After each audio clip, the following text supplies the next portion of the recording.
things we should be talking about right out of the gate, and I'd be remiss if we didn't talk about Prime Day first. So, 'tis the season. Prime Day's soon going to be upon us. Deadline to get inventory in is coming about soon. I'll turn it over to the team. What are some of the advice that our clients need to be thinking about as they prepare this year? I think go ahead, Paul. You start, because I think what I was going to say is advertising and inventory are probably the two biggest things, and I know you're going to be the advertising one, so go for it. Oh, thank you. Actually, I wasn't. So I'm, it depends on the client. The client that I'm most focused on, Prime Days is really an opportunity for us to do some testing. They've actually got some new people on their team, and they want to get more aggressive on Amazon and test some new strategies. So Prime Days is what we're looking at. It may not be the most representative of the rest of the year, but at any rate, we're taking advantage of that opportunity. So what we've done is sort of, instead of just going broad and having advertising everywhere and getting very promotional everywhere, we've carved out 3 strategy paths. So they've got one brand in their portfolio that drives the lion's share of their business on Amazon. They spend about $10 million a year advertising it off of Amazon. And so there's a ton of branded search. So our Prime Day strategy for that brand and those products will be very defensive. What do we need to do to maintain our impression share? What do we need to do to maintain the buy box? All of those things very, very focused on defensive strategies. And then we've got some bundles we've created, tried 3-pack, 2-pack, things like that. And so there we're strictly focused on upsell strategies. So we will implement on the singles, BOGO, buy one, get one. We'll run a coupon on the 2 and 3 packs, and we've done all of our math. We know what our allowables is, what we can afford to give away and not lose any money. And then on the third is we've got some very competitively priced single items we focus on acquisition, and there where we're going to focus very much on a small coupon to get the badging, but really focus there on getting more aggressive with the ad bids to take advantage of the traffic. So again, not a one size fits all, but we're kind of tailoring our strategies to different brands and product categories. Yep, that makes sense. Yeah. One of the big things we always talk about is organic ranking. And while you may not, you're always working on building your organic ranking. There's no question, about that. But especially with Prime Day, if you're going to step it up, you need to make sure you start stepping it up in advance of Prime Day. It's probably still a little bit early, for that, but in probably the mid-June timeframe, you definitely want to start stepping up that advertising to build your organic ranking, so you're where you want to be, by the time Prime Day begins. Yeah, the other thing for this, just mention one other thing, let others talk. The other thing for this client is they've got this product, the cash cow, if you will, I referred to, that they're actually coming out with, a new iteration, a new and improved release of this product. And so we also want to liquidate inventory, and Prime Days is obviously a good opportunity because of the increased traffic and search activity. We do have the opportunity to do lightning deals on that product. We were also talking about, basically going and pricing at break even, which it would be significantly lower, much lower than we typically sell. The challenge is going to be how we coordinate that, because we can't have that drop in price and then we'll get rejected for the lightning deal. So, we don't have a ton of time. The lightning deal is not going to run all 2 days. So that'll be an interesting one to coordinate, but it's nice to have some options there. Yep, absolutely. From an inventory perspective, anybody that's been selling on Amazon for some time now, that there's always a backup when it comes to Prime Day, holiday time, etc. So your inventory planning should be just about complete for Prime Day, and your shipments should be shipping in here within the next couple weeks. They expect your inventory not to be fully received for close to 30 days from the time Prime Day begins backwards there. So you really want your inventory in receiving by mid-June at the very, very latest, and probably a little bit earlier than that. And as far as advertising goes, I would ask, what do you guys do as far as do you increase the bids on items that maybe you keep the bids lower because of your normal ACoS during normal times, but your conversion rates are decent? So basically cost per click's a little high. Do you go ahead and try to match some of those? And if you do that, is your consideration based around customer acquisition, or how do you look at that strategy and justify paying the higher cost per clicks during Prime Day? I think it's just a question of, is this an opportunity? What's your objective for Prime Days? Is it, let's move some, am I on mute? No, I'm not mute. No. Is it an opportunity to move some incremental units, but not make margin and boost up your organic rank, as Robert was saying, or to take an opportunity where there's a lot of traffic to do some testing? I mean, to me, it depends on the category. Some categories, maybe like electronics, where Prime Days might be critical to their year, then they probably have to hit margin.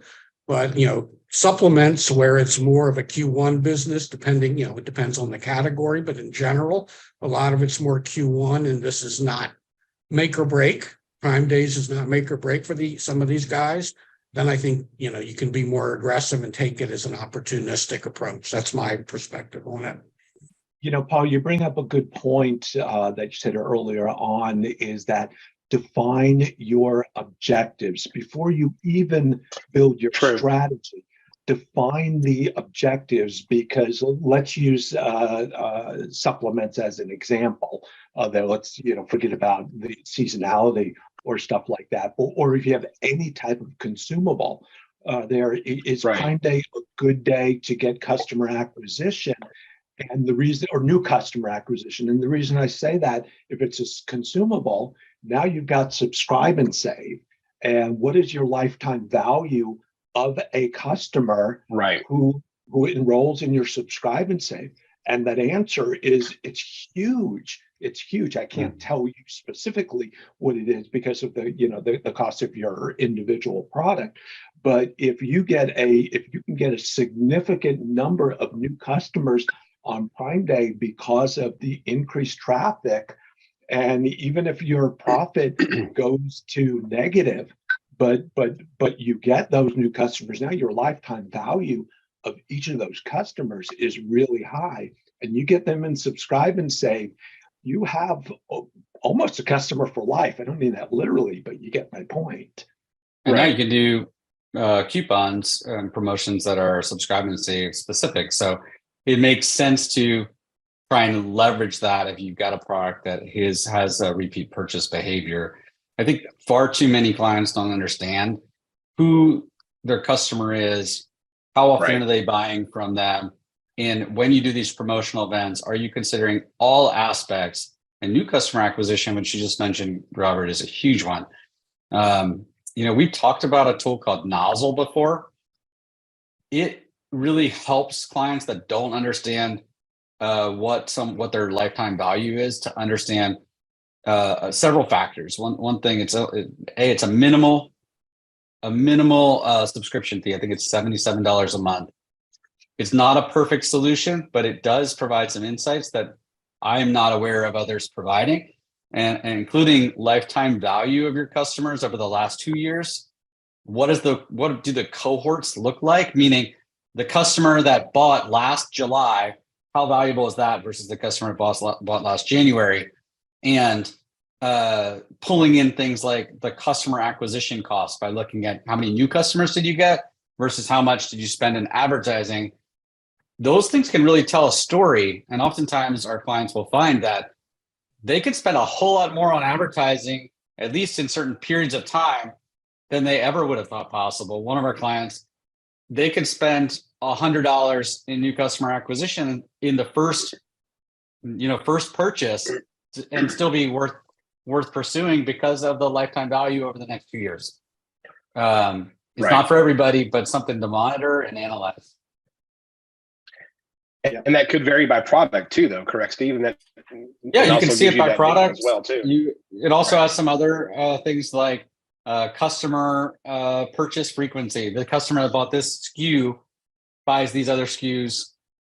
Some of this data you can get out of Amazon, but not nearly as easily as you can with Nozzle. And if you talk to them, they have additional advanced features that like pulling stuff into Tableau and other things that may appeal to you. So I'd encourage you, when you're planning your Prime Day events, think big picture, think customer acquisition, and actually test. I'm a big fan of testing before, but we had an example last July with one of our clients where we tested not doing a promotion in Canada, but doing a promotion in US.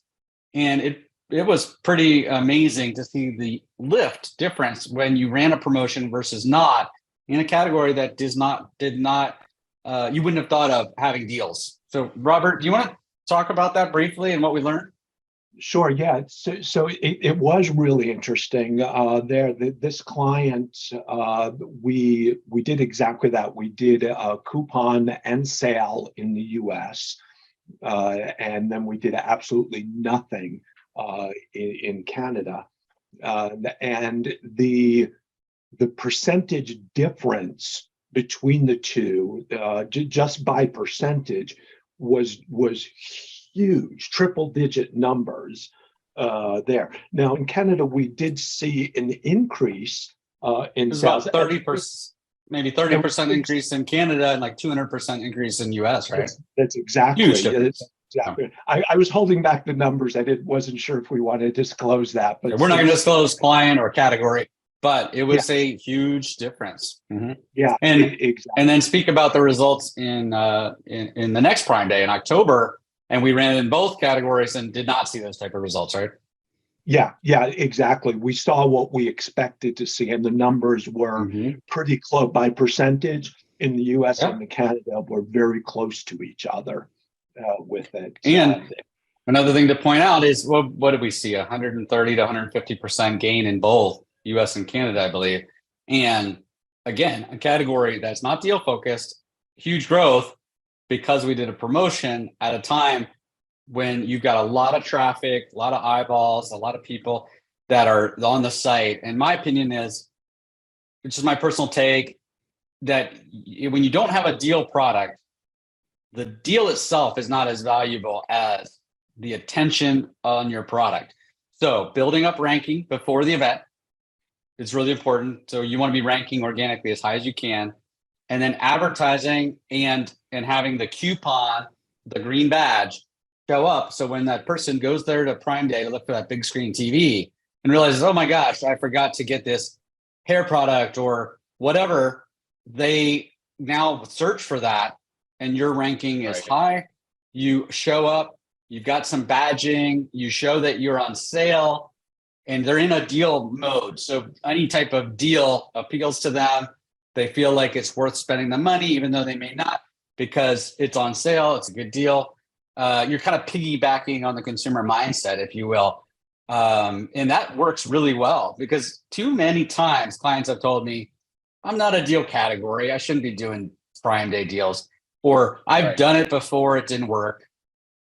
I really don't like when someone's tried something once and didn't work and they just assume that it's never going to work. Try various ways and analyze the whole picture, because you may have, if you didn't think about new customer acquisition, you may have thought that wasn't a big success. You now look at, wait a minute, I did this promotion during a peak traffic time and my new customers shot up through the roof.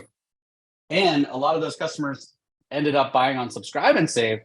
Now my perspective is a whole different story, because now I'm looking at that customer staying with me for the next year or two in some categories where it's applicable. Right. And what's interesting about that, Steve, because I was going to say the same thing, so I won't say that there, but in our client's case, one of the questions that they asked me when we put these promotions together, because this is not a typical, category deal type category, is, are we just trading margin? Or do we have customers who are just saying, oh, well, I don't really need it, but it's a good deal, so I'm going to buy it now, and instead of in 2 weeks from now.